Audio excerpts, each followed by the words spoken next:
Бул күнү 1-апрель Кыргыздын белгилүү акыны Жолон Мамытовдун туулган күнү. Жолон Мамытов 1940-жылы 1-апрелде Ош облусунун Кара Суу районунун Төлөйкөн айылында туулган.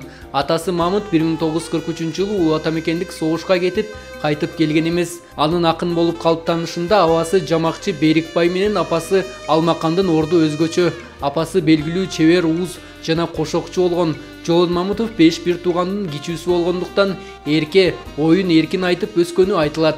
Алгачкыры 1954-жылы областык Ленин жолу газетасына жарыяланып, ал акындыкка башат салган ырлары аркылуу дароо эле кепке кемтик чабал эмес, чыгаан акын экенин далилдей алган. Жолон Мамытов аз эле жашады, 48 жыл эле жашады да, бирок ошол мезгилде ошол аттан чоң казына бай мурас калтырып кетти. Анын ырлары биринчи баягы отту сүйөм деген ырлар жыйнагы менен эле таанылганда дүң кетип эле бул Кыргызстандын чегинен баягы ошол мезгилдеги чегинен алыс мамлекеттерге да котормолор аркылуу таанылган Жолон Мамытовдун дагы бир ыры азыркы кезде замандаштары, азыркы кездеги жаш муун ошол ыр саптарын дайыма мисал келтирет да.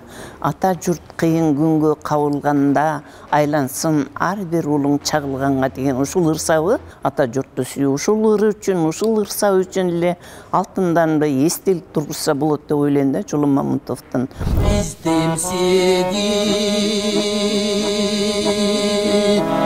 Arasana dedin bir qoz gülü sarınan dedin. Жолон Мамытов сүйүү темасына көп токтолгон акындардын сап башында. Көпчүлүк ырларын жубайы Меңди Мамазайровага жетпей жүргөндө жазган. Сүйүүдө тоскоолдуктарды кечип өтүүдө көкүрөк арзуусунан жаралган ырлар чыгар.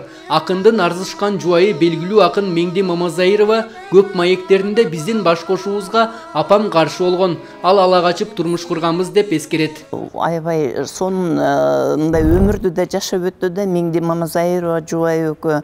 Алда чоң талант. Анан өкө ушул өкөнүн сүйүүсү баягы ушул дагы бир мени таң калтырганы.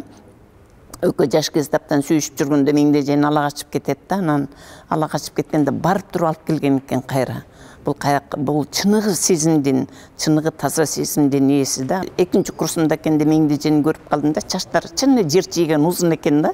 Анан баягы ырларын эстеп, ошол бүт баары өзүнүн жубайына сүйүү ырларын, ушундай сонун ырларды арнаган экен деп аябай ошондо куштарланган. Жолон Мамытовдун отту сүйөм, жашыл алам, убакыт, мезгилдин элеси, буурул таңдын жомогу, суунун өмүрү, жарышкан суулар, атка токум салгыла, 100 жашка толо кылым, башат жана мухит аттуу поэтикалык жыйнактары басмадан чыгып, адабият күйөрмандарынын алкоосуна татыган. Акындын ырларынан анын канчалык жаратылыш менен жуурулушуп, табиятты сүйгөнү байкалат.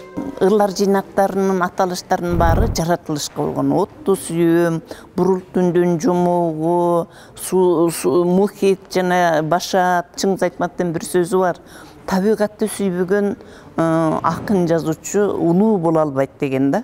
Демек ошончолук ошол табигаттан сүйүп, сезип, анан ошентип көркөмдөп жаза билгени анын акындык дараметин, акындык деңгээлин көрсөтүп турат. Поэзия менен чектелбестен анын адабий мурасы өтө бай да.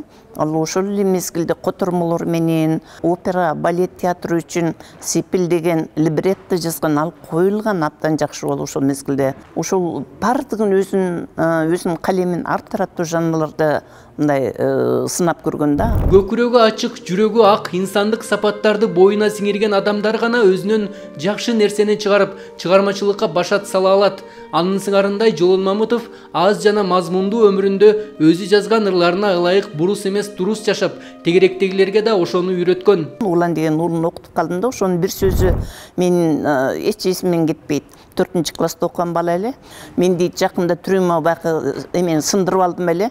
Анан атам айтсам, атам рахмат уулум чындыкты айтканың үчүн деп ушинтти десе, мен аябай таң калгам. Ушундан кичинекей эле турмуштук көрүнүштөн анын ушунчалык чындыкты сүйгөнү, өзү чынчыл инсан болгону көрүнүп турат. Жолон Мамытов 1974 жылга чейин бүгүнкү ЛТР мамлекеттик телерадио компаниясынын башаты болгон Ош облустук радио уктуруу жана телекөрсөтүү комитетинде редактор болуп эмгектенген. Аталган жылдар улуттук телеканалды калыптандыруучу жылдар аталып, алгачкы радио уктуруулар акындын тескөөсү менен эфирге чыгып турган.